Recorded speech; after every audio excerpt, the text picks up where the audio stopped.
So to the big one, race 5, which is the Derby of 2025, a race first stage back in 1780. Some of the finest horses in the history of horse racing have won this very race, the ultimate test of the thoroughbred that it is. Let's have a look at the course as it is, and there you go, the climb that they will have to make. You can see there from that lowest point to the highest point just how significant it is before they swing round Tatton Corner, down facing the camber. Some of them will be leaning into the rail and really taken out of their comfort zone, and that, of course, notwithstanding the fact that they've had to make it all the way down and not blown a lid. It is a huge test mentally and physically. Right, 19, which is the biggest field since Chris Kin, and 20 in 2003. Al Wassel Storm, Damasus, De La Croix, further down, Lambourne, Midak supplemented this race, of course, run in honour of His Highness the Aga Khan, 5-time winning owner of this very race. New Ground also supplemented Nighttime Dancer, Night Walker.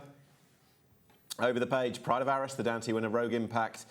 Ruling Court, the Guineas winner. Stanhope Gardens had a race put on for him at Salisbury last time as a trial. Tennessee Stud, the Lion in Winter, Tornado Alert, and Tuscan Hills. Now, what we're going to do is go through, in effect, chronologically, back from August last year and chart the story of the Derby as a betting market and go back to August last year where the Lion in Winter and Ruling Court met. Yeah, the mantle of Derby favoritism has changed hands so many times. This is the day that the Lion in Winter seized Derby favouritism. This is the day when he looked a rattling good horse.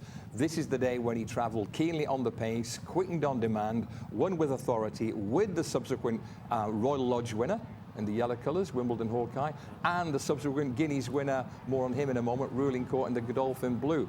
But it has not been plain sailing for the Lion in Winter since this. He missed the Dewhurst, would have been favourite with a bruised foot. He missed the Guineas because he wasn't quite right, and it didn't go to plan on his reappearance in the Dante. More of that in a minute.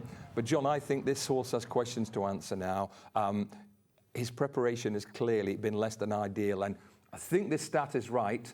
I'm pretty confident that Workforce remains the only beaten Dante runner ever to go on and win the Derby. That's an interesting stat. Well, it was thrown at him at the time because just nothing, it didn't happen, did it? But he had an excuse on the day because the bit came through the mouth. Yeah. So the one horse who's actually gone and been beaten in the Dante and won the Derby had an excuse. Okay. I'm struggling to make too many excuses for the Lion in Winter at the moment. We are getting to the it's deja vu all over again, though, with these Aidan O'Brien runners. I'm sure I made a case for not backing City of Troy last year and regretted it with about a furlong and a half to go. The difference is, though, as we have a look at De La Croix winning a key trial, or certainly a trial that it would have been a key trial 20-odd years ago, more on which in a moment.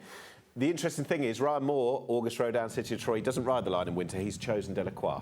Which is, it's certainly something that the market seems to have taken a big steer on if you look at the way it's all fluctuated in the last even few days. This race here was run to suit De La Croix and not Lambourne. They went quite slowly. De La Croix was prominent, and then they really sprinted home, so he was in the best position to take advantage of that. And Lambourne, the Chester Vase winner, who definitely needs a trip from breeding and from run style, I thought he ran pretty well here. So I'm not saying the form's going to be overturned here, but I would expect Lambourne to run pretty well in a strongly run race. De La Croix just therefore has that little question to answer about whether he really is that good. John summed that up nicely. I will add conditions this weekend, because we're guessing to a certain extent, but if the weather forecast is correct, chaps, we are looking at a soft testing ground Derby, and that poses new questions for so many in this field, including the Guineas winner. OK, there we go, and that tees it up nicely. Ruling Court, the winner of the 2000 Guineas. He is a brilliant colt, we know that. He's by the same sire who sired the Derby winner last year. Graham, if he stays and handles conditions absolutely fine, does he simply win? Two pretty big ifs at the shortish price. Yeah, if he's every bit as good over 1.5 miles on softish ground as he was here, then of course he's a plausible winner.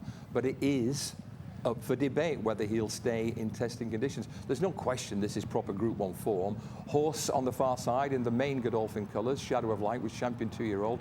Grey Shadow storming home late. Field of Gold has since won the Irish Guineas last week in a romp. But it's a straight question, John Blance. Will Ruling Court stay well enough to win a soft ground Derby? I think he can. He's obviously by Justify, who had City of Troy last year, and the mares out of High Chaparral, who won the Derby back in 2002. A lot was made of that Guineas about Field of Gold's run. Ruling Court didn't have the absolutely ideal run either, because you notice he had to make ground mid-race just as they were quickening. And for him to run as well as he did and to win the race, obviously Field of Gold was more inconvenienced by that, but it was still a good effort from Ruling Court. I like him a lot. Modern era, Guineas winners who went on to win the Derby, Nashwan, See the Stars, Camelot. The list of Guineas winners who've tried and failed for various reasons is as long as Stretch Armstrong's arm. Okay. Right, John, you mentioned High Chaparral, the winner of the Derby back in 2002. He took, like Sindar and Galileo, that very route of Ballysax and what was formerly the Derrynstown. That is the De La Croix route, but not since the Great High Chaparral has the trio effectively been landed, the 2 trials and then the Derby. No, and again, this was a pretty slowly run race which turned into a sprint. And the other factor for Delacroix, which students of thoroughbred history would want to recount, is that he's by Dubawi, who's still yet to produce a Derby winner. Absolutely wonderful sire worldwide, but still not produced an Epsom Derby winner. Produced the Oaks winner last year, but I think it's a significant thing. Also, he's by Dubawi out of Tepin, world-class American miler who came to Royal Ascot. Have a look at this. Visually, it's quite impressive. But he's coming home, John, on a pretty stiffish finish, 32.97 for the final 3 furlongs. It tells you they dawdled with a capital D. Tennessee Stud couldn't go with the pace late on. He will be better suited by the setup this weekend. It's the same question with Ruling Court. Do you think this horse will relish a 1.5 miles on softish ground? And at the likely prices, remember, it's Aidan O'Brien, it's Ryan Moore, it's Whirlpool. Yes. There's a price to pay, and that price is not a price that I'm prepared to pay at short odds. It does have very good soft ground form from his 2-year-old days, Delacroix. So I don't think there's a problem with the ground. I think it's more an issue of how will he go in a proper, strongly run 1.5 miles. And a few Dubawis in the Derby haven't been physically equipped for the task. Their actions, their physique wasn't made for it. I won't hold that against this horse. I think he's really straightforward and well balanced, but I don't think his stamina is copper bottomed. There'd be some serious irony if the great Darley Stallion Dubawi has his first Derby winner with a Coolmore horse, but anyway, we'll see. Another layer of data, the striding bros, as we call them, stride frequency, are very wary about Delacroix, they're very wary about Ruling Court. So if there's ever a Derby that might be ripe for an upset, it could be this one. OK, let's have a look at a bit of an upset, actually, in the form of the Dante John Blance. Pride of Arras won it.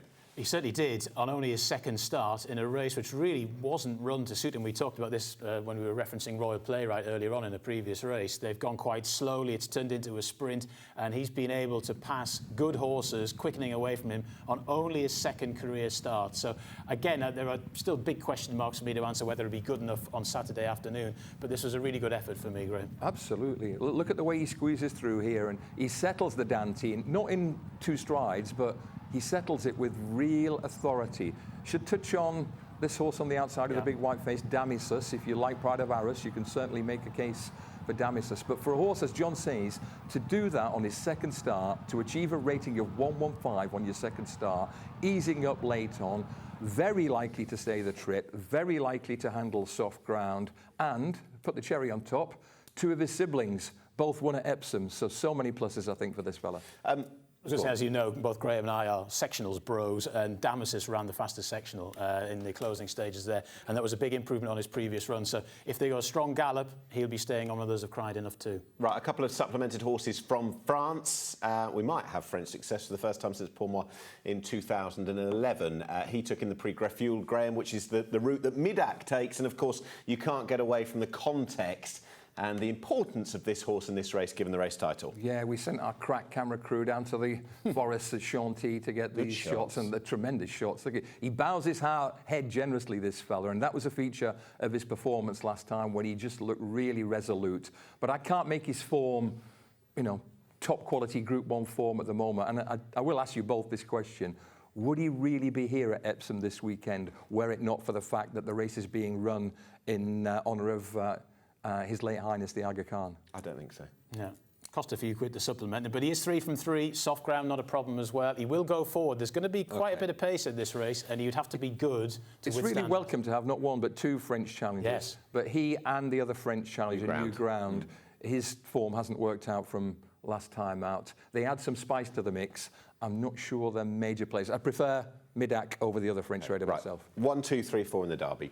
Yeah, I like the shape of this race. I really do, because I'm quite keen to take on a couple of the shorter priced horses, but not keen to take on number 11, Pride of Arras. I think he has a great deal to recommend it here. He's number 11. Number 15, his stablemate, Stanhope Gardens, made Delacroix work very hard on the stiff mile at Newmarket last autumn, and he won an egg and spoon race at Salisbury, but I think he's got the stamina and the quality to run really well. 13 Ruling Court, even if he doesn't stay, I think he can be in the mix entering the final furlong. And a real wild one, I've tossed Delacroix and put in his stablemate, number 16, Tennessee Stud, who will handle conditions really well, and he might be the one to add a bit of value at a massive price. So good luck in the Derby. For me, John, it's 11, 15, 13 and 16.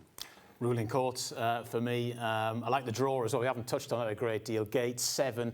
Middle numbers do exceptionally well in the Derby, historically speaking. 1967 was the first time they put stalls in, and those middle numbers do very well. So Gate 7's perfect. Other thing I like about Ruling Court, very relaxed run style. He's never had a problem with pulling too hard in his races at all. I think if he's going to see it out, he's going to settle well, 3 or 4 lengths off the pace, and hopefully produce late doors. Delacroix might get a nice run in transit. Ryan will have him in the best position, so he'll be there or thereabouts. Pride of Arras in for 3rd. And if it's a slugfest, Lambourne, who was off the bridle quite a long way out in the Chester Vase, I think will be suited by that, and he could run well at a price. How long is it since we had a proper soft ground Derby? Years. A long time. Decades. Nearer 20 than 10. At least. At least. Right, I'm going to shock you here. John Blance. I'm going for Ruling Court to win the Derby. Best of luck, whatever you go for.